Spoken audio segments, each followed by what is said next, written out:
on wax tablets. 1,000 years later, ancient Egyptians wrote a dream book listing over 100 common dreams and their meanings. And in the years since, we haven't paused in our quest to understand why we dream. So, after a great deal of scientific research, technological advancement, and persistence, we still don't have any definite answers, but we have some interesting theories. We dream to fulfill our wishes. In the early 1900s, Sigmund Freud proposed that while all of our dreams, including our nightmares, are a collection of images from our daily conscious lives, they also have symbolic meanings, which relate to the fulfillment of our subconscious wishes. Freud theorized that everything we remember when we wake up from a dream is a symbolic representation of our unconscious primitive thoughts, urges, and desires. Freud believed that by analyzing those remembered elements, the unconscious content would be revealed to our conscious mind, and psychological issues stemming from its repression could be addressed and resolved. We dream to remember. To increase performance on certain mental tasks, sleep is good, but dreaming while sleeping is better.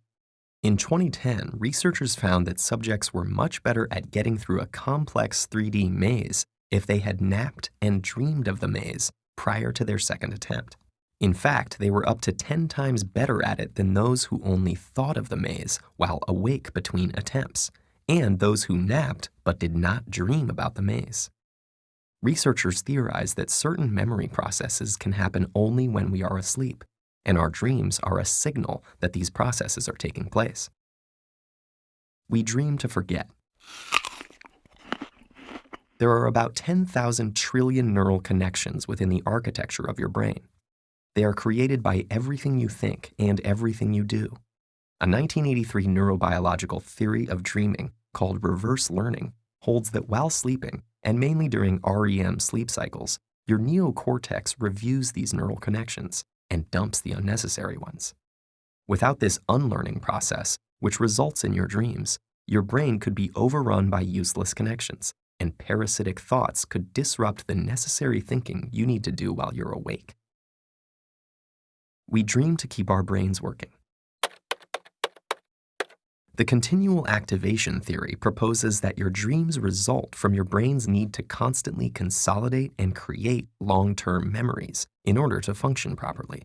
So when external input falls below a certain level, like when you're asleep, your brain automatically triggers the generation of data from its memory storages, which appear to you in the form of the thoughts and feelings you experience in your dreams.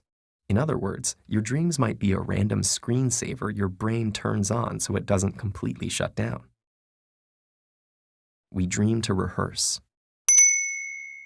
Dreams involving dangerous and threatening situations are very common, and the primitive instinct rehearsal theory holds that the content of a dream is significant to its purpose.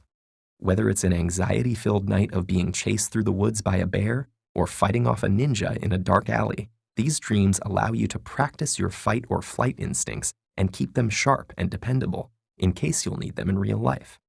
But it doesn't always have to be unpleasant. For instance, dreams about your attractive neighbor could actually give your reproductive instinct some practice too. We dream to heal. Stress neurotransmitters in the brain are much less active during the REM stage of sleep, even during dreams of traumatic experiences, leading some researchers to theorize that one purpose of dreaming is to take the edge off painful experiences to allow for psychological healing.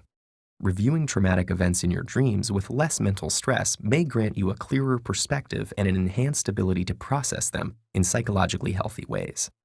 People with certain mood disorders and PTSD often have difficulty sleeping, leading some scientists to believe that lack of dreaming may be a contributing factor to their illnesses.